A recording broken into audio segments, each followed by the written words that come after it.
에코 프로가 지금 14만 원인데 돌파한다고 보고 있어요. 지금도 가지고 계신 분들 많이 계시거든요. 예. 붐이 일어났었기 때문에 또 물리신 분들도 흔들면서 주가가 움직이고 있어요. 많이 경험하셨을 겁니다. 앞으로도 흐름으로 돌파를 할 것이다. 이런 양아치도 이런 양아치가 없는 것 같습니다. 진짜 물가는 오르는데 실물 경기는 꺾이는 어떤 스태그플레이션이 여기다 금리 인상해버리면은 3만 명 해고했죠. 한순간에 오일 쇼크라든가 닷컴 버블, 금러버 금융 이런 것들이 다 발생했었다는 거죠. 역사 60년 역사상. 향후에 만약에 추가적으로 더 문제 생겼다. 지금도 가지고 계신 분들 많이 계시거든요. 예. 뭐 일부 그 매수가에 매도하신 분들도 계시겠지만 또 최근에 붐이 일어났었기 때문에 또 물리신 분들도 더러더러 계십니다. 네. 이차는 이제 뭐 환경적 부분보다는 가격의 흐름에 대한 내용으로 정리해서 여러분께 말씀을 드리는 게 중요할 것 같기 때문에 네네. 그 가격의 형성과 가격의 진행 방향 그리고 어떤 관점으로 이차전지를 바라봐야 되는지를 한번 오늘 시간에 여러분께 한번 말씀을 드려. 이차전지 업종의 전체 종목에 대해서 최근 특이한 동향이 하나 있습니다. 네. 기관 외국 이사입니다. 한 열흘 정도 기간차를 두고 보게 되면 뭐 셀사, 소재사 다 공이 외국인이 전체적으로 시장에 매도를 하고 있으나 2차 전지 업종의 종목들은 유일하게 업종 간의 흐름에서 매수를 하고 있다는 게 특이점입니다. 다 사고 있고요. 종목 간의 흐름은 각각의 편차가 있습니다. 강한 종목 있고 약간 덜 강한 종목들이 있는데 말씀해 주신 내용처럼 가장 선호하는 종목이 에코프로이고 관심 있는 종목이 에코프로이니까 에코프로의 가격 차를 판단해서 어떤 진행 방향으로 우리가 대응을 해야 되는지 설명을 드리면 네. 좀 전에 10만 원 출발이라고 말씀하셨는데 지난해 5월 기준으로 해서 보면 4만 5천 원 출발입니다. 정확히 4만 원 언저리고요. 4만 원 출발해서 6만 원까지 올라갔어요. 네. 그리고 6만 원에서 다시 4만 원처럼까지 내려갔다가 9만 원, 4만 원에서 6만 원, 6만 원에서 9만 원 고점을 찍었고요. 9만 원에서 12만 원 고점 찍고요. 12만 원에서 18만 원, 19만 원 고점을 찍었습니다. 이게 무슨 말이냐면 앞서 나열한 4만 원, 6만 원, 9만 원, 12만 원, 19만 원 이 고점과 고점의 상승폭을 보게 되면 50% 내외입니다. 4만 원에서 6만 원, 6만 원에서 9만 원, 9만 원에서 12만 원, 12만 원에서 19만 원 50% 내외거든요. 조정폭을 한번 계산을 해보겠습니다. 6만 원에서 4만 5천 원까지 빠졌습니다. 그리고 9만 원에서 7만 5천 원까지 빠졌습니다. 12만 원에서 9만 원까지 빠졌어요. 19만 원에서 14만 원, 13만 원까지 빠졌습니다. 한 30% 되나요? 그럼? 그렇죠. 예.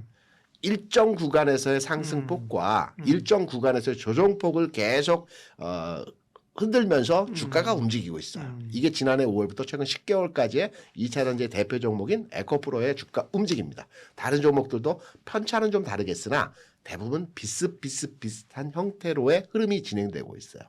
우리가 습성적으로 2차전지 업종하면 과거에 한번 탄력을 받으면 다이렉트로 한 달, 두 달 주가가 상승하면서 2배, 3배, 4배 올라가는 주가를 많이 경험하셨을 겁니다. 그런데 최근 주가는 그때와는 완전 다른 성격에서의 흐름들을 보여주고 있죠. 앞으로도 2차전지 업종의 종목들은 이러한 형태로의 진행이 되어질 겁니다. 그 말은 시장의 주도주 대장주는 아니라는 거잖아요. 그렇죠. 예. 그러니까 핵심적으로 끌고 가는 대장주는 그렇죠. 아니라는 거죠. 아닐 가능성이 높고요. 이러한 패턴으로의 주가를 계속 만들어가면서 움직임이 진행되는 형태이기 때문에 과거에는 습성적으로 주가가 이렇게 강했는데 네. 지금은 왜 오르내림의 반복된 과정의 주가 상황을 보여줄까라는 측면으로 접근하시면 이차전지 종목에 대한 투자에 실패할 수가 있습니다. 그래서 당분간의 영역, 앞으로의 영역, 그 주가 흐름적 측면에서 내용을 볼 때에도 에코프로가 지난 고점이 30만 원이었고요. 지금 14만 원인데 저는 시간의 차가 있겠으나 30만 원의 고점은 돌파한다고 보고 있어요. 하반기 내년 초 시간을 두고 판단했을 때 그러한 과정에서 앞서 말씀드린 가격 차의 변화에 의한 흐름으로 돌파를 할 것이다. 그래서 흔히 쉽게 말해서 여유를 가지고 투자하자라는 말씀 많이 드리는데 2차전지 업종 또한 앞서 말씀드린 것처럼 고점은 높아지고 저점도 높아지고 있거든요. 추세적으로 상향 트렌드를 가지고 있는 겁니다. 그래서 여유를 가지고 시간차를 가지고 2차전지에 대한 상승 관점으로 접근하시면 이게 가장 유효한 2차전지 업종의 투자 방법이 아닐까라고 생각합니다. 연속 순매수를 보여주고 있습니다. 기관들도 거의 연속입니다. 하루 이틀 정도 매도하고 최근 열흘 동안에 기관 외국인들이 공히 매수를 하고 있는 게 특징점입니다. 여기에 대한 판단으로 제가 해석하고 있는 내용은 지금 시장에서 특히나 이제 LG 솔루션에 대한 외국인의 관심도가 최근 계속 늘어나고 있거든요. 기관 외국인이 공히 같이 사는데 시장에 리밸런싱 과정이라고 저는 판단을 합니다. 이게 무슨 말이냐면 지금 국내 증시에서의 반도체 투탑이 차지하는 시총 비중이 32%에서 30% 정도, 그러니까 30% 약간 윗단에서의 시총 비중을 차지하고 있어요. 예전 같으면 20% 초중반이었죠. 삼성 하이닉스 비중이 워낙 커졌습니다. 대만의 TSMC와 비슷한 수준입니다. 외국인이나 기관이 판단했을 때 시총에 대한 종목 간의 리밸런싱이 필요하거든요. 그러면 앞서 두 종목 삼성 하이닉스가 30% 수준의 시총 비중이고 3위가 LG전솔루션이거든요. 이게 1.8%입니다. 현대차가 1.8%, 두산에너빌리티가 1%. 그러니까 시총 3위부터 10위, 20위까지의 시총 비중은 1% 수준이나 1% 이하입니다. 그렇기 때문에 지금 시장이 정상화로 가는 과정에서의 형태가 어떤 형태가 나타나느냐면 투탑이 내려오거나 아니면 3위부터 나머지 종목들이 올라가거나 투탑은 씌워줄 때 이 형태로의 시장이 앞으로 만들어질 것 같거든요. 그러면 지금 투탑이 어느 정도의 조정을 받아서 더 이상 내려갈 여지에서의 상황이 아니기 때문에 3위부터 나머지 하단부에 있는 시총 종목들이 올라오는 형태로의 가격 진행이 되어지면서 지수는 플랫하게 움직이면서 그 종목 간의 리밸런싱이 되어지는 과정에 진행이 되어진다라고 생각하고 있고, 여기에 대해서 기관 외국인 투자자들도 당연하게 재조정 과정에서의 투탑과 나머지 종목에 대한 매매차를 보여준다라고 생각하기 때문에 3위에 올라 있는 LG전솔루션에 대한 관심도로 매수가 진행되지 않고 있나 이렇게 생각합니다. 좀 심하게 좀 시장에 반영이 됐었고, 예. 그러니까 최근에는 그러니까 3월 1일 이제 중동 전쟁이 시작된 이후로는 사실은 이제 인플레이션에 대한 우려가 좀 많이 발생했다가 그렇죠. 예. 최근에는 그 파월 의장이 이제 그 인터뷰하는 그 내용에서 금리 인상에 대한 그 시나리오는 지웠다고 얘기를 해버렸거든요. 네. 그러면서 이제 시장이 갑자기 그때 미주 증시에서 금리 인상에서 금리 인하로 선물 베팅이 확 바뀌는 일이 벌어졌었고, 그래서 채권 금리가 급락을 했습니다. 급락을 하는데 주식도 같이 급락했어요. 마이크론이 뭐 10% 가까이 빠지고 막. 그러니까 이거는 채권 금리랑 주식이 같이 빠진다는 거는 이건 경기 침체 우려가 생겼다는 거거든요. 그래서 그러다 보니까 그 다음 날, 그러니까 어제 같은 경우도 그래서 국내 증시에서 그게 그대로 반영되는 경기 침체, 리세션에 대한 공포가 좀 반영이 됐고, 보통은 이제 연준이 금리 인하를 하게 되면은 유동성에 대한 유동성 공급이라는 호재로 받아들여야 되는데 그게 아니라 경기 펀더멘탈이 훼손돼서 뭐 보험성 금리 인하까지라고 좀 보기도 좀 그렇긴 한데, 그러니까 경기 침체 시그널로 그렇게 받아들였다는 거죠, 어제는.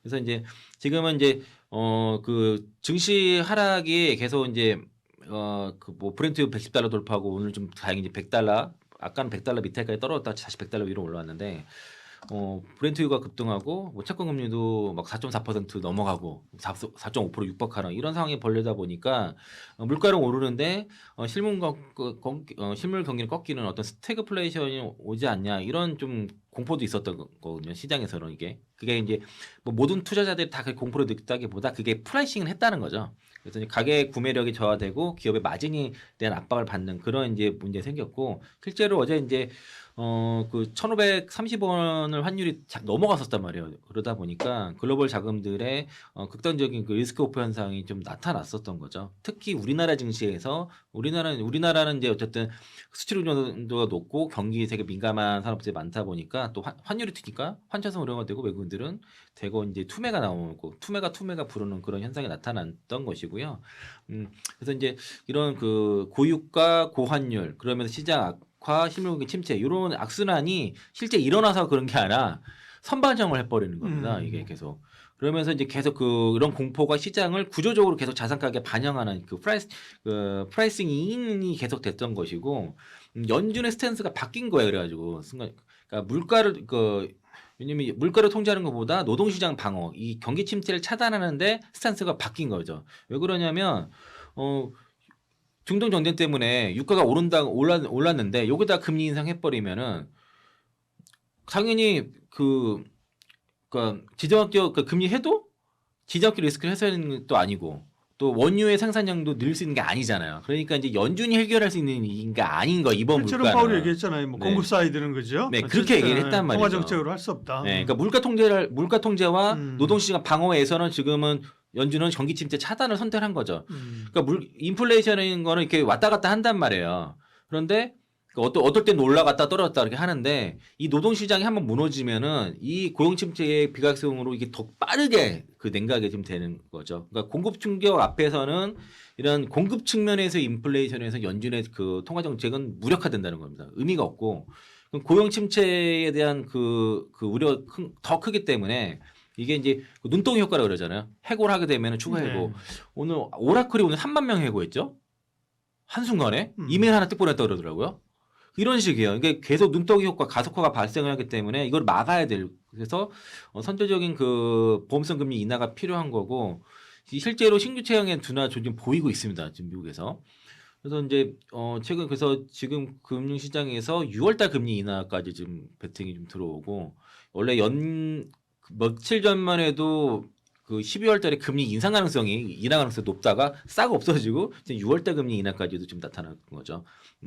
어쨌든 그 물코 그 헤드라인 PC라든가 코PC 특히 이제 그런 물가 같은 경우는 주로 주택이나 이런 것들 들어가다 보니까 유가랑은 또 연관이 좀 덜해요. 그래서 그런 헤드라인 물가가 유가가 흔들려도 좀 안정되다 보니까 고용에 집중할 수 있는 좀 명분이 생겼다. 그리고 파월도 5월달에 임기 만료가 있는 상태에서 계속 금리 인하 압박이 이런 상태잖아요. 그래서 이제 막 그거 금리 인하 쪽으로 일단은 연준의 스탠스가 바뀌었는데 이게 이제 유동성 공급의 측면이 아니라 경기 침체 우려의 그 증거다라고 이렇게 시장은 그렇게 받아들였던 거죠. 그래서 어제는 그렇게 과하게 좀 반응을 했던 것이고, 네. 그러니까 이제 고용과 경기를 살릴 쪽으로 일단은 시장을 간다. 종전이 되는 게 중요한데 오늘 그런 시그널이 나왔고, 그리고 무디스에서 그 경제 선행 모델 기반으로 한 그 미국 경기 침체 위험 분석 리포트가 네. 어제 나왔는데, 그 무디스 그 애널리스트에게 그 경제 선행 모형 지표를 분석을 하니까 향후 12개월 내에 그 미국 경제 침체가 발생 확률이 위험 그 임계치가 그 50%거든요. 그게 그거를 이제 그 수준까지 현재 급등을 한 상태입니다. 그래서 이제 12개월 내에 그 경기 침체 발생 확률이 지금 48.6% 2월 기준으로 꽤 나왔고요. 높네요. 이거 네. 50%예요. 이게 그 임계치가. 그래서 단기간에 이제 수직 상승을 한 상태고 이런 경계선이 50%에 육박을 한 상태입니다. 이게 무디스의 내부 모델 그 특성상 이제 그 당장 내년에 그 실물 경제가 침체에 빠질 확률이 절반에 가깝다는 그런 의미를 내포를 하는 것이고 거시 경기의 하방 압력이 심화되고 있음을 보여주는 강력한 경고 신호입니다. 그래서 이제 이게 적중률이 되게 높아요. 문제는 지난 60년 역사상 그 이 데이터 그 복기를 보면은 그 경기 침체 확률 지표는 50%를 이렇게 임계치잖아요. 터치를 하거나 넘어갔을 때 경기 침체가 나오지 않은 경우가 한 번도 없었습니다. 100% 확률로 나왔었어요. 이게 그런 그 뭐 오일 쇼크라든가 닷컴 버블, 글로벌 금융 이런 것들이 다 발생했었다는 거죠. 60년 역사상. 그래서 이게 좀 약간 위험 신호로 읽혀지는 거고 거짓 신호가 없었다는 거예요. 이제는 거짓 신호가 부재하고 해당 선행 지표가 임계치에 도달했을 때는 경기 침체를 피했던 사례가 없었다는 게 60년 사례 없어서 최근 2월까지 48.6%가 단순히 우려를 넘어서 실제 침체로도 가능하다는 우려가 있었다는 거죠. 그래서 이제 이런 패턴을 봤을 때는 그 향후에 만약에 추가적으로 더 문제 생겼다. 전쟁이 더 길어졌다 했을 때는 1년이나 2년 안에 미국 경제 침체 국면에 들어갈 발생 확률이 상당히 농후하다는 것이고 그래서 이제 이런 걸 봤을 때는 실물 경제 특히 고용 지표가 악화된다거나 기업들의 실적이 둔화되고 아니면 그 주식시장의 어떤 그 변동성의 확대 이런 것들이 만약에 이제 진짜로 침체 터치했을 때는 사람들이 놀랄 거 아니에요. 그러니까 반응을 분명히 할 것이고 그래서 이제 현재는 반등 국면이긴 하지만은 일단은 그 투자에 있어서는 좀 보수적인 접근이라든가 어떤 선제적 리스크 관리도 좀 필요하지 않나. 예를 들면 뭐 신용 이런 것도 레버리지 같은 거는 좀 지금 쓰면 안 될 것 같고요. 그리고 상당히 좀 너무 이제 공격적으로 뭐 개별주라든가 이런 쪽 너무 할 필요 없을 것 같고 어느 정도의 약간의 현금은 보유하면서 관리가 좀 필요한 시점이다라고 이제 그렇게 보는 거죠. 근데 아직은 이제 터치를 하지 않았는데 이건 계속 추적을 할 필요가 있을 것 같습니다. 그 망가진 그 공급망을 다시 되돌리기까지가 시간이 상당히 걸려서 과연 유가 수급이 그러니까 기름 수급이 잘 되겠냐라는 의심이 있고 그리고 그 트럼프 대통령이 그 호르무즈 해협에 사실 이란에 의해서 폐쇄가 됐잖아요. 지금 통행세도 받겠다고 이러고 사실상 그걸 통해서 전쟁 복구 비용을 아마 그걸로서 충당을 하려는 것 같은데 지금 분위기가 조건 없이 그냥 놔두고서 도망칠 것 같아요. 약간 그런 네. 빌드업을 좀 하고 있는 거고. 그러니까 일방적으로 이제 그 종전선언을 하겠다는 거죠. 이게 그뭐 60일 안에 그 작전을 끝내야 되니까요. 그 미국 법상 넘어가게 되면은 또 의회 승인을 받아야 된다고 하고 뭐 그러는데, 그러니까 이제 미국이 선제적으로 공격해서 어떤 세계 경제 위기 빠뜨려 놓고서 지금 자기 마음대로 지금 발 뺀다는 거죠. 책임 안 지고. 이러면 이제 미국의 어떤 국제적으로 신뢰도 하락은 피할 수 없을 것 같고 정말 욕 많이 먹을 것 같습니다. 어쨌든 누가 지금 미국을 믿겠냐 뭐 그런 상황이 벌어질 것 같고요. 실제 그래서 호르무즈 해협이 다시 열리지 않아도 군사작전 포기할 수 있다는 것들을 입장을 참모들에 전한 것들이 보도가 됐고 미국이 떠나면은 해협이 열릴 것이다 뭐 이러놓고 지금 또 거기 필요한 나라가 가서 해결하라 가져와라. 네. 그러니까 좀 이거 좀 열받는 거야 솔직히 되게 이게. 그러니까 이제 참 그렇습니다. 어쨌든 뭐 지금 이게 이제 조기 종료를 검토한 이유 자체가 미 해정부 자체가 이게 장기화된 부담이 있는 거죠. 6주 안에 끝내야 되는데 그게 어려운 거죠. 이게 넘게 됐을 때는 군사 작전이 어렵다는 거고. 그러니까 이란의 국도 구조상 지상군 투입이 어려워요. 그 좁은 해협에 들어갔을 때는 이미 산맥이 버티고 산맥을 넘어가도 사막이고 하고 보급로도 어렵고 하니까 들어가면 전멸입니다 지상군. 그리고 워낙 땅덩이 높아서 우리나라의 16배잖아요 이란이. 이란 전역에 그 기지들이 막 펼쳐 있어서 이게 점령이 어렵다는 겁니다. 어쨌든 4주에서 6주 이걸 넘겨서 군사 작전을 하는 거는 좀 어렵고, 그러니까 이제 명분을 뭐 자기네들 이제 어떤 뭐랄까 이란의 목적을 더 약화시키는 거죠. 뭐 이란의 미사일 뭐랄까 전력을 약화시킨다 이런 식으로 목표를 낮춰서 달성했다. 우린 그래서 이제 네. 나간다 이런 식이니까. 그리고 이제 모든 그 책임을 그러니까 예를 들면 지금 뭐 사우디라든가 뭐 UAE 이런 데다가 전쟁 비용 내놓으라는 식으로 막 압박하고 참 이런 양아치도 이런 양아치가 없는 것 같습니다 진짜. 그 주장이 서로 지금 다 휴전이 같이 하니까 동시에 얘기하니까 하는데 예. 다만 이제 이란의 그 지도 체제가 대통령 하나가 아니라 그 대통령이 있고 그리고 혁명 수비대가 있고 또 이제 그 최고 지도자가 네, 있잖아요. 그렇죠. 최고 지도자는 뭐 좀 사망설이 뭐 유력한 상태긴 하나 이게서 일괄적인 않지만 어쨌든 그 페제시키안 대통령이 그 유럽 EU 그 이사회 의장 그 안토니오 코스타 의장과 이제 통화를 하면서 그 전쟁 종식에 대한 이란의 확고한 의지를 표명을 하면서 또 미국과 유럽에 대해서 되게 강하게 비판했고요. 그러니까 외교적 회고를도 원하고 전쟁 종식도 원하지만 그러니까 확실한 안전 보장이 선행이 돼야 된다는 거죠. 그리고 그래서 사실 미국과 이란이 협상 과정에서 이란 쪽에서 핵 물질 희석시키는 것까지 조건을 내세웠거든요. 근데 그 와중에 때렸다는 거죠. 그 믿을 수가 없는 거예요. 이란의 입장에서는. 그래서 이제 첫 번째 그 전제 종식에 대한 확고한 의지와 조건이 분명한 거죠. 분명히 끝낼 의지를 가지고 있고 단순히 전쟁을 멈추는 이 휴전 수준이 아니라 전쟁 종식을 위한 필수 조건, 특히 이제 그 침략 재발 방지 조건을 넣은 겁니다. 이거를 이제 충족돼야만 이란도 준수하겠다는 거고 유럽에 대해서도 되게 어쨌든 뭐 좀 방향을 전환해라라고 이제 굉장히 비판을 많이 했고요. 국제법 준수하라 이런 거죠. 그리고 이제 이란 같은 경우 유럽이 거의 사실 이란한테 국제법 세도령에서 계속 이제 준수하는 식으로 막 요구를 했는데 사실 이게 지금 이체 맞지 않다는 거고 그리고 미국과 이스라엘에 대해서도 상당히 지금 강도 높은 비판을 했습니다. 특히 호르무즈 해협에 대한 긴장에 대한 책임은 이란과 그러니까 이스라엘과 미국에 있다라고 지금 굉장히 얘기를 했고 결국엔 더 미국이랑 특히 이스라엘의 적대적 행동 때문에 벌어진 일이라는 걸 강조를 했고요. 그리고 이제 미국에 대해서 신뢰성에 대해서 문제를 지적했던 게 아까 말씀드린 것처럼 협상을 하는 중에 2번이나 공격했다는 거죠. 협상을 말하고 있는데 공격하면 그거 어떻게 믿습니까? 그러니까 이제 그거로 그 페제시키안 대통령이 미국은 겉으로는 그 협상을 말하지만은 실질적으로는 외교적 해결을 믿지 않는다라고 그렇게 강하게 해서 그러니까 양쪽 다 협상이 안 된 상태로 지금 종전된 그 가능성이 상당히 높아졌고요. 그러니까 결국 아까 전에 말씀드린 것처럼 결국에는 모양새는 미국이 도망가며 종전될 것 같습니다.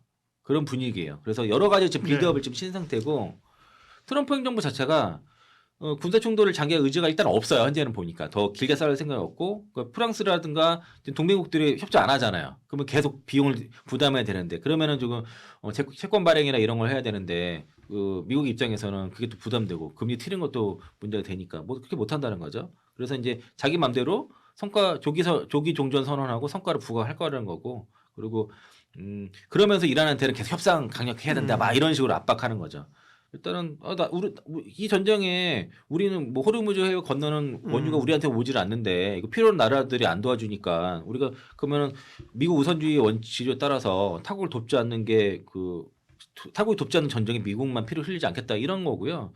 그리고 그래서 이제 빌드업 친 게 트럼프가 전쟁은 일정보다 2주 앞서 있다 이런 식으로 빌드업을 치는 거죠. 그러면서 이제 헤그세그 전정부 장관도 우리 의뢰 공습의 이란 군 사기를 꺾었다. 그리고 이란은 핵무기를 가지 못할 것이다 하면서 이제 뭐 24시간 동안에 지난 24시간 동안에 미사일 발사수가 가장 적었다 이런 식으로 지금 준비를 하는 겁니다. 지금 꽁무니를 뺄 준비를 하고 있고 그리고 뭐 향후 그 얘기도 했죠. 뭐 향후 며칠이 결정적으로 중요하다고 하고 또 이란이 현명하다면 협상을 성사시킬 거다. 계속 나온 얘기고 그죠? 그걸 아니면 폭파시킬 거. 한데 이게 협상은 안 될 거예요.